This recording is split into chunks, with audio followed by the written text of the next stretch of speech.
What happens when one of Britain's most beloved actresses walks onto a daytime talk show expecting a friendly chat and instead finds herself ambushed by a host determined to make headlines?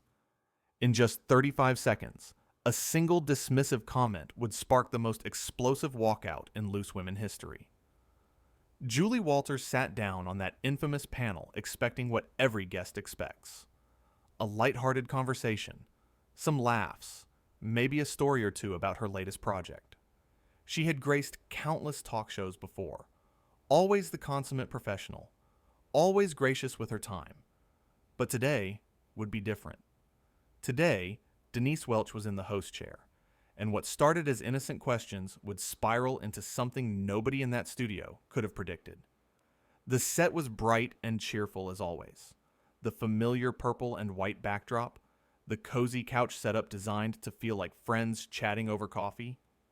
Julie walked out to warm applause, waving to the audience with that genuine smile that had made her a national treasure.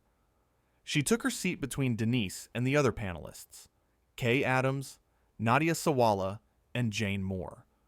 The energy felt good, normal, safe. Denise opened with the usual pleasantries. "Julie, lovely to have you here. You look absolutely wonderful." Julie smiled warmly. "Thank you so much for having me. It's lovely to be here." The first few minutes went smoothly. They discussed Julie's recent work, her time in the industry, the usual fare. The audience was engaged, laughing at her anecdotes. Julie spoke about working on a new film, sharing a funny story about a mishap on set that had everyone in stitches. Then Denise shifted gears. "So, Julie," Denise said, leaning forward with a look that seemed almost predatory, "there's been quite a lot of chatter lately about actors your age still taking on roles that maybe should go to younger performers. How do you respond to people who say you should step aside?" The question landed like a bomb. The other panelists exchanged uncomfortable glances. Julie's smile faltered for just a moment, but she recovered with grace. "Well, I think there's room for everyone in this industry," Julie said carefully. "Age shouldn't determine whether someone can still contribute meaningfully to their craft." Denise wasn't satisfied. "But surely you must see how you're blocking opportunities for the next generation, taking roles that could launch someone else's career?" Kay jumped in quickly, trying to diffuse the tension. "I think what Julie is saying is that talent doesn't have an expiration date. There are roles for everyone." But Denise ignored her colleague completely. Her focus remained locked on Julie. "I'm just saying what a lot of people are thinking. At some point, don't you think it's time to let go? To accept that your time in the spotlight has passed?" The audience had gone quiet. This wasn't the warm, supportive atmosphere loose women usually cultivated. This felt hostile, personal. Julie shifted in her seat, clearly taken aback by the aggressive line of questioning. "I don't think my time has passed," Julie said, her voice still measured, but with an edge now. "I'm still passionate about my work. I'm still getting scripts. People still want to work with me." "Do they, though?" Denise pressed. "Or are you just clinging to past glory? Living off your reputation from decades ago?" Nadia tried to intervene. "Denise, I think that's a bit harsh. Julie has had an incredible career and continues to do amazing work." Denise shot Nadia a look that could freeze fire. "I'm asking questions that need to be asked. Someone has to be honest here." Julie's posture had changed. The relaxed, friendly demeanor she'd walked out with was gone. She sat up straighter, her jaw set. Honest? Or just rude? "I'm being honest," Denise said, waving her hand dismissively. "You've had your moment. You've won your awards. Why not gracefully exit and let someone else have a chance?"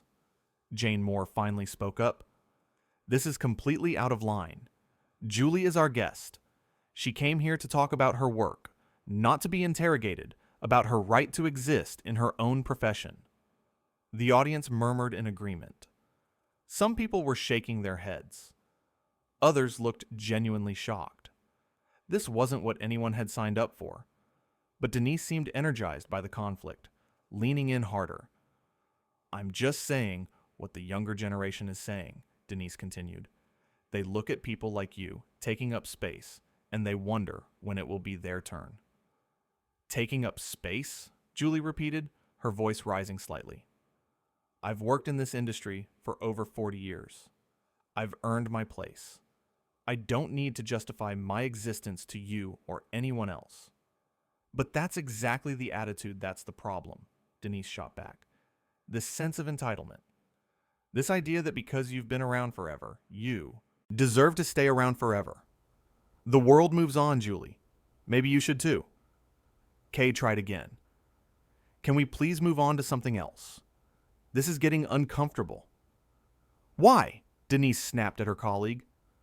Because we're having a real conversation for once instead of the usual fluff. I thought this show was about being loose, about saying what we really think. Julie stood up. The movement was sudden enough that everyone fell silent. She reached up and unclipped her microphone with steady hands. I came here thinking I was going to have a pleasant conversation, she said, her voice controlled but clearly hurt. I didn't come here to be told I'm too old to do the job I love. I didn't come here to be disrespected. Denise actually laughed. A short, harsh sound. Oh, here we go. Can't handle a little criticism? Criticism? Julie's voice was sharp now. You haven't criticized my work. You've attacked my age, my right to work. There's a difference. Nadia stood up too, placing a hand on Julie's arm. Julie, you don't have to stay if you don't want to. I know I don't, Julie said, looking directly at Denise. And I won't. Jane stood as well, creating a clear divide on the panel. On one side, Denise sat alone, defiant. On the other, 3 women stood in solidarity with their guest. The audience had begun to boo. Not at Julie, at Denise. Denise seemed to realize, perhaps too late, that she'd miscalculated. Oh, come on. Don't be so sensitive. I'm just asking questions. No, Julie said firmly. You were being cruel. There's a difference between asking tough questions and being deliberately hurtful. You crossed a line. I crossed a line. Denise's voice rose. You're the one who can't handle an honest conversation. Kay stepped between them. That's enough, Denise. Julie is right. This was out of order. Stay out of this, Kay, Denise snapped. No, Kay said firmly. I won't stay out of it. We're supposed to be a team here. We're supposed to support each other and our guests. What you just did was unacceptable. The producer's voice could be heard off camera, calling for a commercial break. But the cameras were still rolling. The audience was still watching. And Julie Walters was still standing, microphone in hand, ready to leave. I've been in this industry long enough to know when I'm not welcome, Julie said. I've faced criticism before. I've faced tough questions. But I've never been made to feel like my mere existence is an inconvenience. That my years of work mean nothing. That I should just disappear to make room for someone else. That's not what I said, Denise protested, but her voice had lost some of its earlier confidence. It's exactly what you said, Jane interjected. Maybe not in those exact words, but the meaning was clear. Julie took a breath, composing herself. When she spoke again, her voice was quieter, but no less powerful. I love what I do. I love acting. I love telling stories. And I'm good at it. I've worked hard to be good at it. I don't owe anyone an apology for that. Not you. Not the so-called younger generation you claim to speak for. Not anyone. This is ridiculous, Denise said, throwing her hands up. You're making a scene. I'm making a scene? Julie's eyebrows shot up. You ambushed me on national television. You insulted me repeatedly. You dismissed my entire career. And I'm making a scene? Nadia put her arm around Julie's shoulders.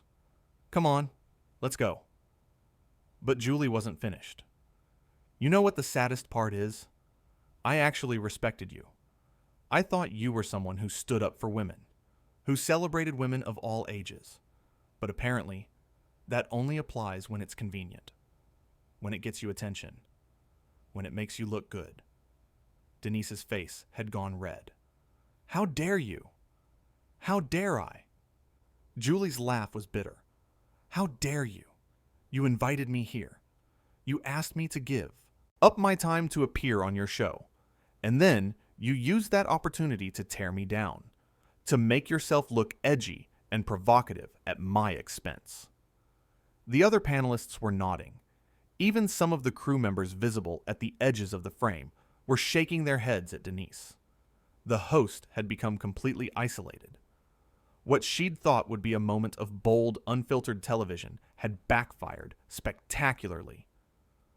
If you can't take the heat, Denise started, but Kay cut her off. Stop. Just stop, Denise. You're making this worse.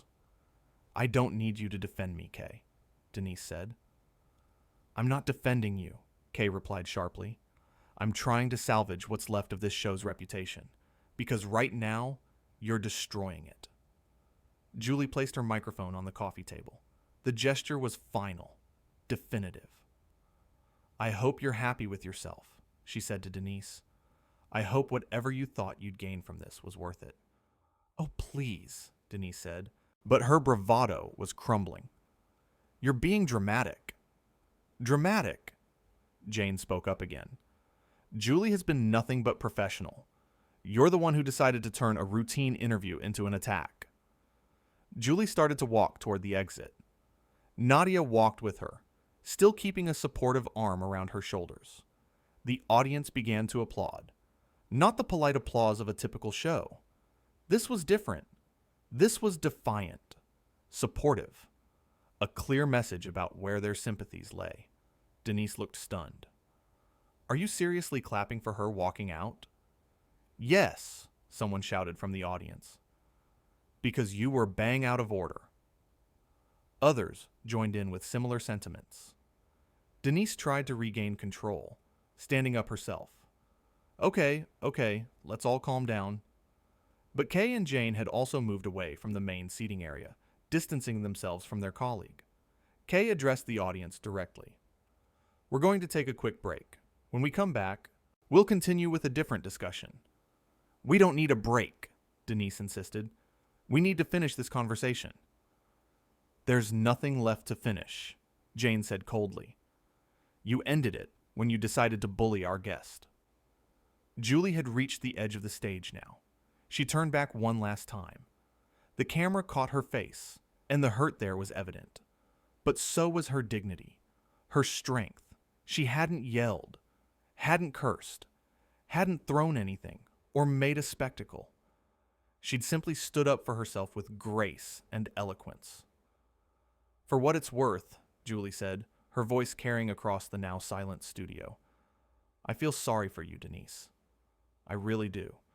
Because you clearly think tearing other women down makes you strong, makes you relevant.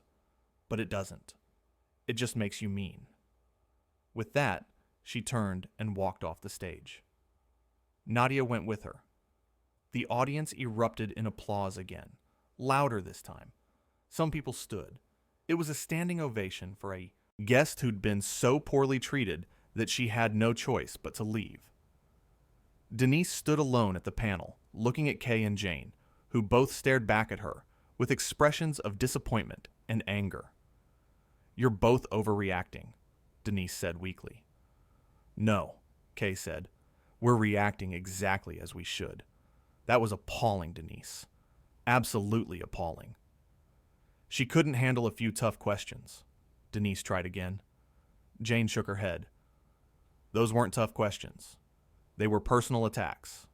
And you know it. You crossed every line of professional conduct and common decency. The producer's voice came through again, more urgent this time. The commercial break was happening, whether Denise wanted it or not. The cameras finally cut away from the main stage, but not before catching one final shot. Denise Welch, sitting alone at the Loose Women panel. Her co-hosts having abandoned her. The audience still applauding the guest who'd left, and a look on her face that suggested she was only just beginning to realize the magnitude of what she'd done. Backstage, Julie was surrounded by crew members offering apologies and support. Nadia stayed close, making sure she was okay. "I'm so sorry," Nadia kept saying. "That should never have happened. Never." Julie nodded, accepting a glass of water from someone. "I've dealt with difficult interviews before," she said quietly. "But that was something else entirely. That was personal. Vindictive." "It was," Nadia agreed. "And it was wrong. Completely wrong." A production assistant approached nervously. "Miss Walters, the producers want you to know that they had no idea Denise was going to go in that direction. They're mortified. They want to apologize." Julie gave a tired smile. "It's not their fault. But thank you." Back on set, during the commercial break, Kay and Jane confronted Denise directly. Their voices were low, but intense. "What were you thinking?" Kay demanded. "I was trying to have a real conversation," Denise said defensively. "Real?" Jane's voice was incredulous. "That wasn't real. That was cruel. You ambushed a woman who came here in good faith. She's a public figure," Denise argued. "She should be able to handle scrutiny." "Scrutiny of her work, yes," Kay said. "But you weren't scrutinizing her work. You were attacking her for having the audacity to still exist in the industry, for still wanting to work. Do you not see how wrong that is?" Denise crossed her arms. "I was trying to address a real issue. Ageism exists. The conversation needed to be had." "Then have it," Jane said. "Have that conversation in a thoughtful, respectful way. Don't use a guest as a punching bag to prove a point. And certainly don't claim to be speaking for younger actors who never asked you to speak for them." The stage manager gave the signal. They were about to come back from commercial. Denise sat back down, but Kay and Jane remained, standing for a moment longer. "We'll finish today's show," Kay said quietly. "But this conversation isn't over." When the cameras came back on, Denise tried to act as if nothing had happened. She started to introduce the next segment with forced cheerfulness, but Kay interrupted her. "Before we continue," Kay said, looking directly at the camera, "I think we owe our audience an explanation about what just happened. Julie Walters left the show because she was treated disrespectfully. That's unacceptable. It doesn't represent the values of this program or the rest of us on this panel." Jane nodded. "We pride ourselves on being a show where women support women, where we have honest conversations, but always with respect and kindness. What happened today fell far short of that standard." Denise tried to speak, but Kay continued. "I want to personally apologize to Julie. She deserved better. Much better." "As do I," Jane added. "Julie Walters is a national treasure. She's contributed so much to British culture and entertainment. She deserved to be celebrated, not attacked." The audience applauded again. Denise sat in silence. Her earlier confidence completely evaporated. She'd expected to create a viral moment. She'd expected headlines, and she would get them, but not the kind she'd imagined. Nadia had returned to the set without Julie. She took her seat and looked at Denise with barely concealed disgust. "I'm disappointed," she said simply. "Deeply disappointed." "Okay, I get it," Denise said, frustration creeping into her voice. "Everyone thinks I was too hard on her." "Too hard?" Nadia's voice rose. "You essentially told her she should retire because she's too old. How is that too hard? That's just cruel." "I didn't say that," Denise protested. "Yes, you did," all three women said in unison. Kay pulled out her notes. "You said, and I quote, 'Don't you think it's time to let go? To accept that your time in the spotlight has passed?' You asked if she was just clinging to past glory. You suggested she should gracefully exit. How is that not telling her to retire?" Denise opened her mouth and closed it again. She had no response. Because they were right. That's exactly what she'd said. "And the worst part," Jane continued, is that you did it under the guise of speaking for young actors, as if they'd asked you to attack someone on their behalf, as if they'd want you to tear down another woman to supposedly make room for them. Most young actors I know revere people like Julie Walters, Nadia said. They want to learn from them, work with them. They don't want them gone. They want them as mentors and collaborators. The remainder of the show was awkward. Denise tried several times to move on to other topics, to reclaim some authority, but her co-hosts weren't having it. They kept the conversation away from her, directing questions to each other, addressing the audience, directly, effectively freezing her out of her own show. During another segment, a viewer called in. The call was supposed to be about something else entirely, but the viewer immediately brought up Julie's walkout. "I just want to say that what happened earlier was disgraceful," the caller said. "Julie Walters is a legend. She didn't deserve that treatment." "Thank you," Kay said. "We agree completely." More calls came in. More emails and social media messages were read out by the producers. All of them expressed support for Julie and disappointment in how she'd been treated.